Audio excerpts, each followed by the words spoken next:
Welcome to Pratap classes. दोस्तों, Pratap classes के YouTube channel पर आपका स्वागत है। आज है 30 अप्रैल 2025 और 30 अप्रैल 2025 के जितने भी इंडिया और वर्ल्ड के जो करंट अफेयर्स के क्वेश्चन बनते हैं, आज उनका अपने डिस्कशन करेंगे। पूरा वीडियो ध्यान से देखना और लास्ट में आपसे क्वेश्चन पूछूंगा जिनके जवाब आपको कमेंट बॉक्स में देना होगा। आज अपने पढ़ेंगे कि दूसरी एशियाई योगासन खेल चैंपियनशिप का आयोजन मध्य प्रदेश में पहले पीएम मित्र पार्क के निर्माण को दी मंजूरी और कर्नाटक के मानवतावादी को फिजी का सर्वोच्च नागरिक सम्मान दिया गया है। इनकी आज हम चर्चा करेंगे पूरे लेटेस्ट न्यूज़ के साथ में। डेली आपको सुबह ये करंट अफेयर्स की क्लास आपको मिलती है पूरे फैक्ट के साथ। करते स्टार्ट आज की क्लास। सभी साथी एक बार कर दें सेशन को लाइक शेयर। सभी साथियों को गुड मॉर्निंग। तो सबसे पहले हम करते हैं कल के क्वेश्चनों को रिवाइज। देखिए, प्रधानमंत्री नरेंद्र मोदी 24 अप्रैल 2025 को किस शहर में आयोजित इंडिया स्टील 2025 के 6वें संस्करण का वर्चुअली रूप से उद्घाटन किया? मुंबई। भारतीय अंतरिक्ष अनुसंधान संगठन ने 24 अप्रैल 2025 को किस स्थान पर सेमी क्रायोजेनिक इंजन का शॉर्ट ड्यूरेशन हॉट टेस्ट का सफल परीक्षण किया? महेंद्रगिरी, तमिलनाडु। निम्नलिखित में से कौन सा देश फीफा महिला विश्व कप का 10वां संस्करण 2027 का मेजबान बनेगा? वो बनेगा ब्राजील। ग्लोबल भारत शिखर सम्मेलन 2025 की मेजबानी किस शहर ने की? हैदराबाद। मध्य प्रदेश के कुनो नेशनल पार्क में मादा चीता निर्वा ने कितने शावकों को जन्म दिया? 5। और चर्चा में रही बियॉन्ड द कोर्ट रूम पुस्तक का संबंध किससे है? तो फली ऐसे नरीमन से। ये थे कल के क्वेश्चनों का रिवाइज हमने कर लिया। इसका टेस्ट आपको कल मिल चुका है। वार्षिक करंट अपनी टेस्ट सीरीज चल रही है 2025 की। इसमें आपको डेली टेस्ट मिलता है, डेली पीडीएफ, वीकली टेस्ट मिलता है और मंथली टेस्ट, मंथली पीडीएफ आपको मिलती है। आज अपने शाम को पढ़ेंगे जो अप्रैल महीना कंप्लीट हो चुका है, तो अपने 15 दिनों की जो क्लास है आज अपने 16 अप्रैल से लेकर 30 अप्रैल तक जो 15 दिनों की क्लास के अंदर पढ़ते हैं वो आज आपको क्लास मिलेगी। तो अच्छे तरीके से पढ़ो, मेहनत करो और गजब तरीके की क्लास आपको मिलती रहेगी। तो करते हैं स्टार्ट आज की क्लास। सभी साथी कर दें एक बार सेशन को लाइक से। पहला क्वेश्चन आपके सामने है, भारत ने दूसरी एशियाई योगासन खेल चैंपियनशिप में कुल कितने पदक जीते हैं? ये लीजिए भी। अब इसका जो आयोजन है वो किया गया था नई दिल्ली के अंदर। कौन सी दूसरी बार इसका आयोजन? अब की बार इस चैंपियनशिप का दूसरा संस्करण आयोजित किया गया नई दिल्ली के अंदर। पहला इसका संस्करण हुआ था बैंकॉक के अंदर और दूसरा अपने भारत के अंदर। तो सबसे ज़्यादा भारत ने पदक जीते और सबसे टॉप पर आया है। तो टोटल कितने पदक जीते? 86 पदक जीते हैं। कितने पदक जीते? टोटल है 86 पदक जीते हैं। देखो, सेकंड एशियन योगासन sports championship Indira Gandhi stadium नई दिल्ली। शुभंकर याद रखना है क्या है? SINVHA इसका शुभंकर है।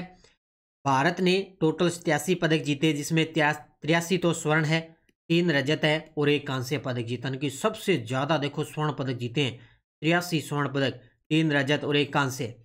जापान ने टोटल 10 पदक जीते और मंगोलिया ने टोटल 18 पदक जीते और ओमान ने टोटल 11 पदक जीते हैं। इसके अलावा इन 4 टीमों के अलावा किसी भी टीम ने स्वर्ण पदक नहीं जीता था।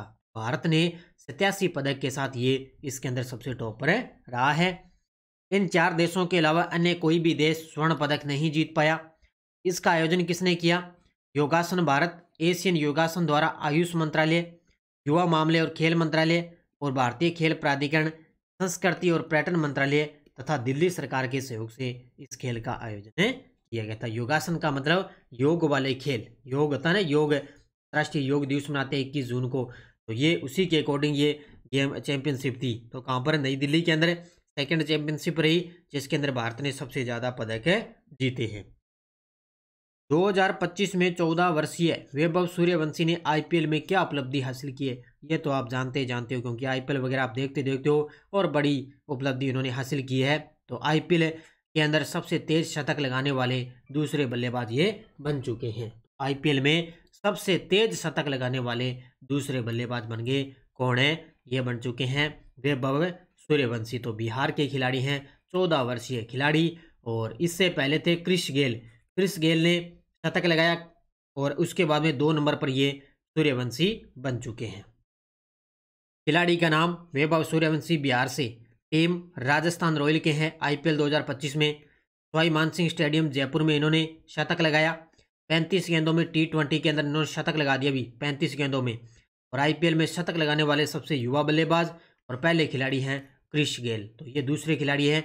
आईपीएल के अंदर शतक लगाने वाले सबसे युवा बल्लेबाज पूछे तो आएगा वैभव सूर्यवंशी। बाकी आप आईपीएल वगैरह देखते हो, सारी चीजें जानते हो। कर्नाटक के किस मानवतावादी को फिजी के राष्ट्रपति रातू नाइकामा लाल बाबुला द्वारा companion of the order of Fiji से सम्मानित किया गया? ये लीजिए, भी गजब का प्रश्न है। इससे पहले हमने पढ़ा था कि राष्ट्रपति को ये अवार्ड मिला था पहले फिजी का, उसके बाद में मोदी जी को भी फिजी का सर्वोच्च नागरिक मिला। अब एक कर्नाटक के एक शख्स हैं जिनको फिजी का सर्वोच्च नागरिक सम्मान मिला है। क्या बात है भी। इनका नाम है क्या? Madhusudan Sai. Option number C. कौन है? मधुसूदन साई। ये कर्नाटक के शख्स हैं जिनको फिजी का सर्वोच्च नागरिक सम्मान मिला है। दोबारा देखें तो फिजी के राष्ट्रपति हैं रातू नाइकामा लाल बालुवा। इनके द्वारा companion of the order of Fiji से सम्मानित किया गया मधुसूदन साई को। देखो, सम्मान का नाम companion of the order of Fiji, सम्मान देने वाला फिजी के राष्ट्रपति रातू नाइकामा लाल बाउला। सम्मान प्राप्तकर्ता कौन है? कर्नाटक के मानवतावादी मधुसूदन साई, इनको मिला। क्या कारण रहा कि फिजी में श्री सत्य साई संजीवनी चिल्ड्रंस हॉस्पिटल की इन्होंने स्थापना की थी? ये लीजिए, भी आपसे पूछा जा सकता है किस कारण से इनको मिला। फिजी के अंदर इन्होंने सत्य साई संजीवनी चिल्ड्रंस हॉस्पिटल की स्थापना करी है।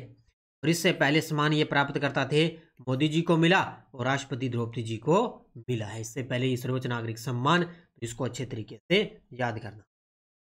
हाल ही में केंद्र सरकार ने मध्य प्रदेश के किस जिले में पहले पीएम मित्र पार्क के निर्माण को मंजूरी दी है?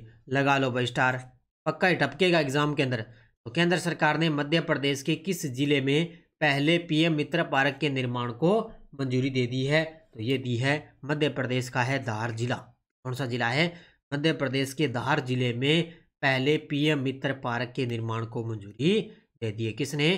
केंद्र सरकार ने। पीएम मित्र पार्क ध्यान रखना अच्छे तरीके से। तो स्थान बदनावर, जिला धार जिला मध्य प्रदेश। क्षेत्रफल कितना रहेगा? लगभग 2100 एकड़ के अंदर रहेगा पीएम मित्र पार्क। विकास लागत केंद्र सरकार द्वारा 2100 करोड़ रुपए के डेवलपमेंट प्लान को मंजूरी दे दी है। डेवलपमेंट 2100 करोड़ रुपए को मंजूरी। यह जीरो लिक्विड डिस्चार्ज सुविधा वाला पार्क रहेगा और देश में पहला, और यह देश का अपनी तरह का पहला इंटीग्रेटेड टेक्सटाइल पार्क भी रहेगा। ये याद रखना अच्छे तरीके से, जितनी भी मैं आपको पॉइंट करवा रहा हूँ। देश का पहला, अपनी तरह का पहला ये इंटीग्रेटेड टेक्सटाइल पार्क है रहेगा। तो कहाँ पर ये? धार जिला मध्य प्रदेश। हाल ही में भारत और फ्रांस के बीच 63,000 करोड़ रुपए की डील किस लड़ाकू विमान को लेकर हुई है? अब बात है अभी, अब आपको पता है पाकिस्तान ने पहलगाम पर हमला करके जो है मुसीबतें मोल ले ली। इसमें अब आपको पता है कि कल मोदी जी और अजीत डोभाल जी हैं अपने विदेश मंत्री, उनके बीच में बैठक हुई थी और अब भारतीय सेना है ना, उनको खुली छूट दे दी। भारतीय सेना को खुली छूट दे दी भी, आपको जब जहाँ पे कोई किसी की परमिशन लेने की अब जरूरत नहीं है, उनको छूट दे दी। कहीं भी आतंकवादी दिखे तो बस ख़त्म करो उनको, अथवा किसी से परमिशन इजाज़त वगैरह लेने की ज़रूरत नहीं है, किसी का ऑर्डर सुनने की ज़रूरत नहीं है। अगर आपको कहीं आपको सही लगे कि यहाँ पर क्या करना है, उसी के अकॉर्डिंग आप चलो। क्या भारतीय सेना अपने अकॉर्डिंग चलेगी? उनको अब खुली छूट दे दी गई है। तो इसका उत्तर क्या हो जाएगा? भारत और फ्रांस के बीच 63,000 करोड़ रुपए की डील किस लड़ाकू विमान को लेकर हुई? तो ये है Rafale M marine fighter jet. Option number C, Rafale M marine fighter jet को लेकर ये डील हुई है इनके बीच। तो घोषणा, पहलगाम आतंकी हमले के बाद भारत पाक तनाव की पृष्ठभूमि में ये डील हुई है। किसके बीच में? भारत और फ्रांस के बीच। डील राशि 63,000 करोड़ रुपए। विमानों की संख्या कुल 26 Rafale M marine fighter jet के बीच में डील हुई, जिसके अंदर 22 सिंगल सीटर होंगे और 6 डबल सीटर होंगे। तैनात कहाँ पर किया जाएगा? INS विक्रांत, यानी कि भारतीय नौसेना का स्वदेशी एयरक्राफ्ट कैरियर है INS विक्रांत, वहाँ पर इनको तैनात किया जाएगा। जो INS युद्धपोत है ना, INS विक्रांत है, वहाँ पर इनको तैनात किया जाएगा इन राफेलों को। तो ये 26 Rafale M marine fighter jet के बीच में भारत और फ्रांस के बीच में डील हुई है। हेनले एंड पार्टनर्स की न्यू वर्ल्ड वेल्थ रिपोर्ट 2024 के अनुसार निम्नलिखित में से कौन सा शहर दुनिया का सबसे महंगा शहर है? हेनले एंड पार्टनर्स की new world health wealth report के अनुसार कौन सा देश है, वो दुनिया है, वो सबसे महंगा शहर है, वो है मोनाको। कौन सा शहर है? ऑप्शन नंबर सी, मोनाको सबसे महंगा शहर। तो हेनले एंड पार्टनर्स की न्यू वेल्थ रिपोर्ट के अनुसार मोनाको दुनिया का सबसे महंगा शहर है, जिसकी 40% से अधिक आबादी करोड़पति है। कितनी है? 40% से अधिक आबादी करोड़पति है और न्यूयॉर्क इस सूची में दूसरे स्थान पर है। बस इतनी चीज़ें जो मैं आपको बता रहा हूँ, पॉइंट टू पॉइंट इतनी चीज़ें याद रखनी है, क्योंकि सीधे सीधे क्वेश्चन आएंगे, ज़्यादा गहराई से क्वेश्चन आएंगे नहीं इनके। 30 अप्रैल 2025 को किस पुस्तक का विमोचन राष्ट्रीय अभिलेखागार और वाणी प्रकाशन के सहयोग से किया जाएगा? यानी आज 30 अप्रैल है, तो आज ही के दिन एक पुस्तक का विमोचन होगा जो राष्ट्रीय अभिलेखागार और वाणी प्रकाशन के सहयोग से किया जाएगा। तो उस पुस्तक का नाम है Ramanujan journey of a great mathematician. क्या है? Ramanujan journey of a great mathematician. इस पुस्तक का विमोचन किया जाएगा। उत्तर क्या हो जाएगा? Option number C. अब देखो इसकी डिटेल, शीर्षक याद रखना, यानी कि पुस्तक Ramanujan journey of a great mathematician. ये पुस्तक है, किसकी है? लेखक देखो अरुण सिंघल और देवेंद्र कुमार शर्मा, इन दोनों की पुस्तक है, ध्यान रखना। और विषय क्या है? यह पुस्तक महान गणितज्ञ श्रीनिवास रामानुजन के असाधारण जीवन पर है केंद्रित, यानी कि जो महान गणितज्ञ है श्रीनिवास रामानुजन, उनके असाधारण जीवन पर यह केंद्रित है। या तो लगभग तो एग्जाम के अंदर जो पुस्तक है उसका लेखक ही पूछा जाता है, तो इसके लेखक हैं अरुण सिंघल और देवेंद्र कुमार शर्मा। अब देखो आपके सामने वन लाइनर करंट क्या है? टेबल टेनिस खिलाड़ी मानुष शाह और दिया चितले ने WIT कंटेंडर ट्यूनिस का मिश्रित युगल का खिताब जीता है और यह मुकाबला ट्यूनिसिया के अंदर खेला गया था। पहला पॉइंट याद रखना कि टेबल टेनिस खिलाड़ी हैं मानुष शाह और दिया चितले, इन्होंने WIT कंटेंडर ट्यूनिस का मिश्रित युगल का खिताब जीत लिया है। और दूसरा है उड़ीसा के धावक अनिमेश कुजूर ने फेडरेशन कप कोच्चि में पुरुषों की 200 मीटर रेस के अंदर स्वर्ण पदक जीता है। ये क्वेश्चन नोट कर लेना, हो सकता है एग्जाम के अंदर टपक सकता है कि उड़ीसा के से कौन से खिलाड़ी हैं जिन्होंने कोच्चि में पुरुषों की 200 मीटर रेस के अंदर स्वर्ण पदक जीता।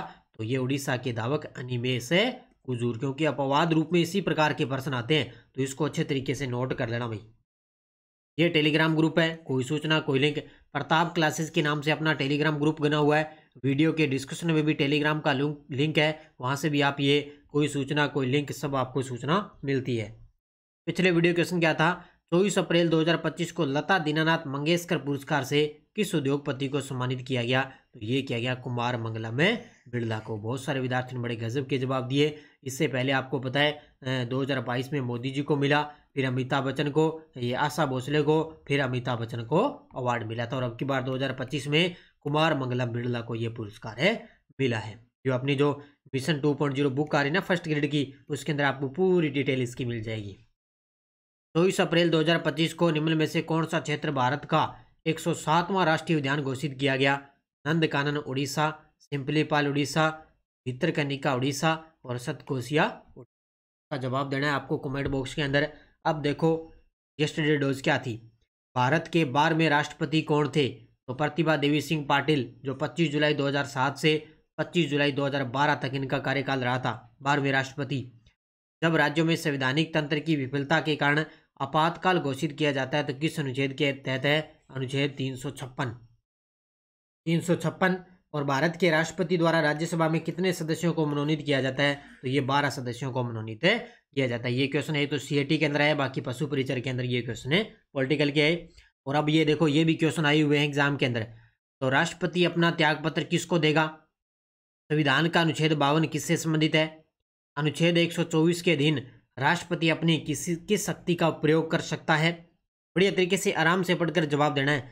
भारत का राष्ट्रपति अपने कार्यालयों और कर्तव्यों की पालना और उसके द्वारा किए जाने वाले किसी भी कार्य के लिए किसी भी उच्च न्यायालय में जवाबदेह नहीं होगा। ये अनुच्छेद बताना है आपको कौन सा अनुच्छेद है, ठीक है? तो इनका जवाब देना है आपको कमेंट बॉक्स के अंदर। ये भी क्वेश्चन एग्जाम के अंदर आए हुए क्वेश्चन है। ये थी आज की अपनी क्लास गजब तरीके की, और राजस्थान पुलिस कांस्टेबल की करंट की टेस्ट सीरीज आई, 15 मेगा टेस्ट की टेस्ट सीरीज है। और ये चतुर्थ श्रेणी कर्मचारी ड्राइवर वाहन चालक की मात्र 50 रुपये के अंदर टेसरी चल रही है, ले लेना अच्छे तरीके से। और EORO बुक, ये बुक पटवार के लिए चतुर्थ श्रेणी और वीडियो के लिए ये बुक बाजार के अंदर उपलब्ध है ही। इसके अलावा मिशन 1.0 ये बुक है, और 2.0 आपके लिए 5 मई के बाद में आपको बुक मिल जाएगी। तो अच्छे तरीके से पढ़ो, मेहनत करो, लगातार आपको करंट की क्लास मिलती रहेगी। बस आप कंटिन्यू, आप जो विद्यार्थी देखेगा उसी को करंट में फ़ायदा मिलेगा, क्योंकि जो मुख्य मुख्य चीज़ें हैं, जो मुख्य मुख्य करंट आपके लिए ज़रूरी है, वो मैं आपको करवाता हूँ और पूरे सीधे शॉर्टकट तरीके से आपको करवाता हूँ, ताकि आपको ज़्यादा क्या है दिमाग लगाने की जरूरत नहीं पड़े। ठीक है, तो धन्यवाद। जय हिंद, जय भारत, जय राजस्थान।